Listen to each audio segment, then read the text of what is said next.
In November of 2018, John Allen Chau, a 26-year-old missionary from the US, decided to illegally visit the North Sentinel Island to spread the word of God. But unfortunately, this visit became the reason for his death. The North Sentinel is an island off the coast of India on which the Indian government has authority, but has declared it illegal for anyone to visit it and has enforced a 5 nautical mile exclusion zone that is monitored by the Indian Navy. The natives of this island are the North Sentinelese, the last uncontacted humans in the world. But why is it illegal to visit, and why, in this well-connected modern world, have we still not been able to make contact with the North Sentinelese? We will talk more about this, but let's continue with the story of John Allen Chau. Before visiting North Sentinel Island in October of 2018, John flew from the United States to the town of Port Blair, the capital of Andaman Island, a union territory of India. From there, he found a local fisherman who agreed to take him to this island in exchange for USD 300. Under cover of darkness, he began making his way to the island, taking only a Bible, a football, dried fish, and a kayak for the return trip. He hoped that the gifts he carried with him would be enough to break the ice with the Sentinelese people who had been living isolated on this island for thousands of years. His wish was to share the preaching of Christianity with them. After a night on the sea, the fisherman let him off the boat, and he continued his approach to the island alone in his kayak. Once he was close enough, he noticed 2 Sentinelese men coming towards him with bows and arrows.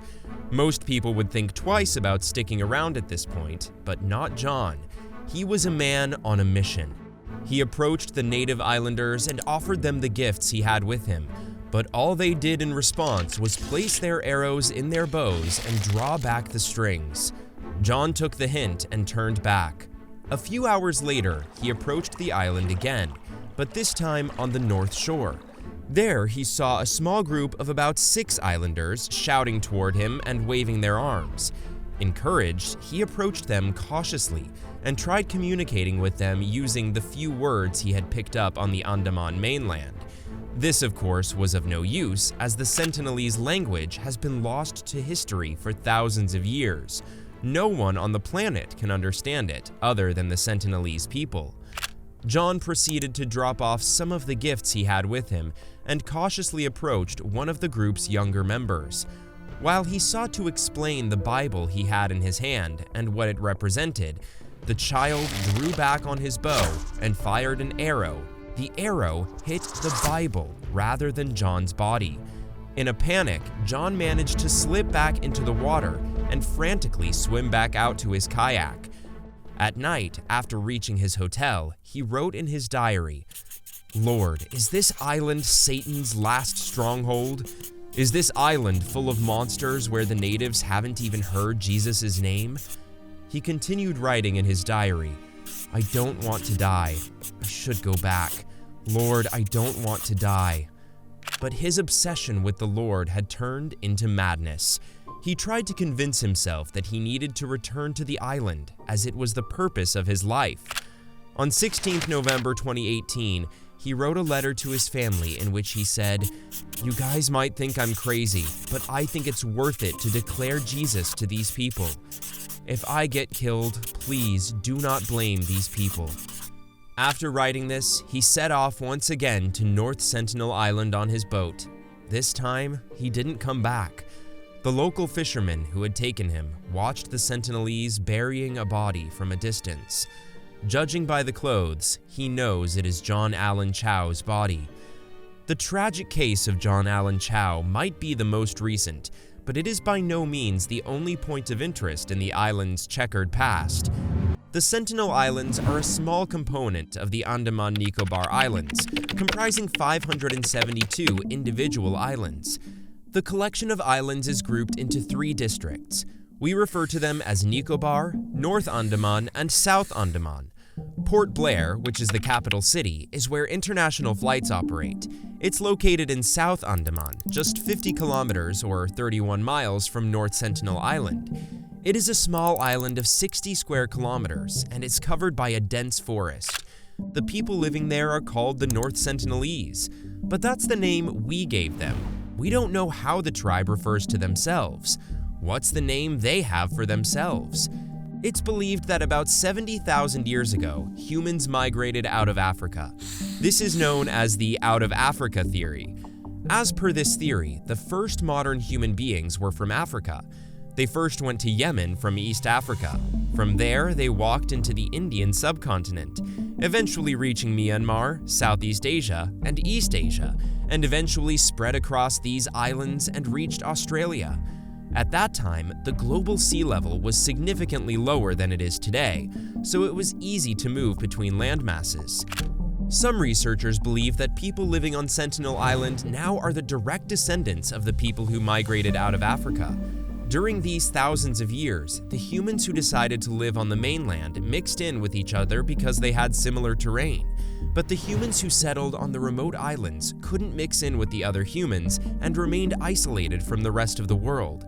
Researchers believe that the North Sentinelese tribe came to this island around 20,000 to 30,000 years ago, and since then they have been isolated and cut off from the rest of the world. It also means that they have yet to learn agriculture, which was discovered about 12,000 years ago. So technically, this is the last Stone Age tribe. They have a hunter-gatherer lifestyle. They don't grow their food. Instead, they pick fruits from the trees, hunt animals, and fish for food. They are the most isolated tribe in the world because they want to remain isolated. Every time the outside world has tried to establish contact with them, there has been violence most of the time. The oldest written record of the Andaman and Nicobar Islands is from the 2nd century AD, when a Roman mathematician, Claudius Ptolemy, described the Andaman and Nicobar Islands as the Islands of Cannibals. This description wasn't limited to North Sentinel Island only. Instead, it was for the entire Andaman and Nicobar Islands.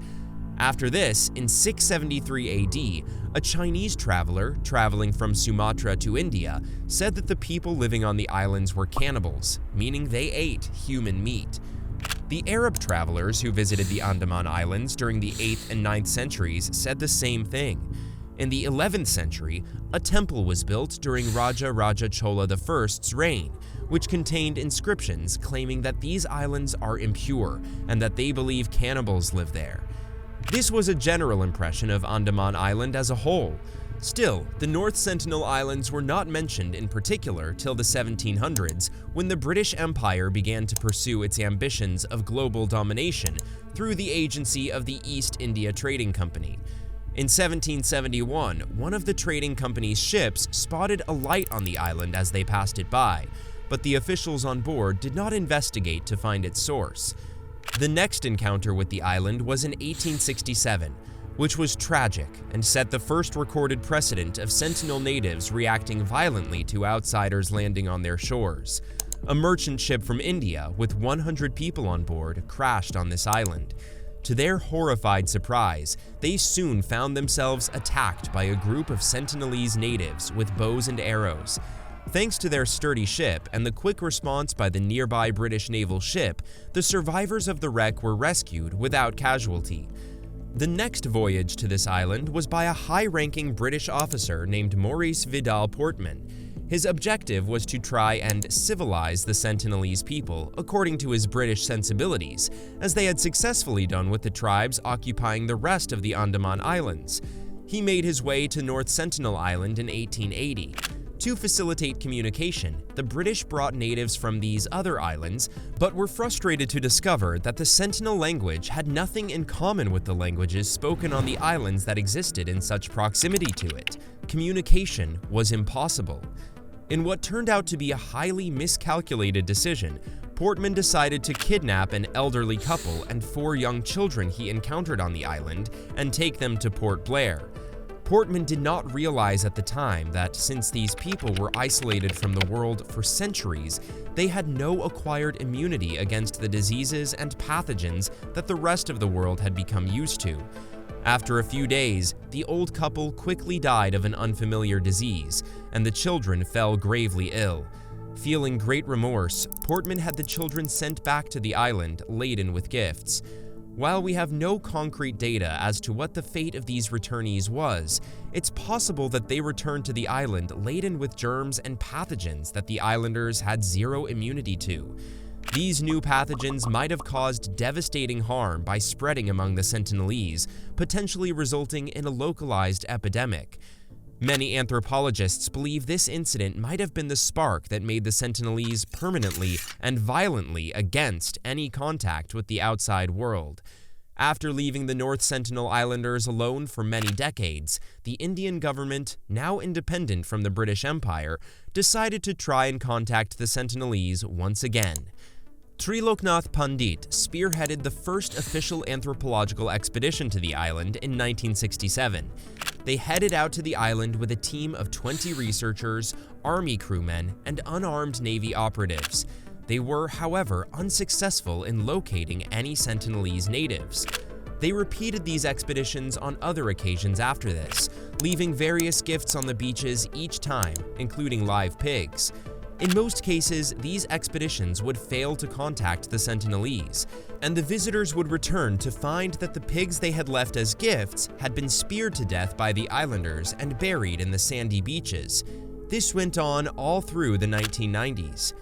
After a merchant ship named the Primrose was wrecked on the island and abandoned by its crew, the natives became familiar with iron and its usefulness in making weapons and tools.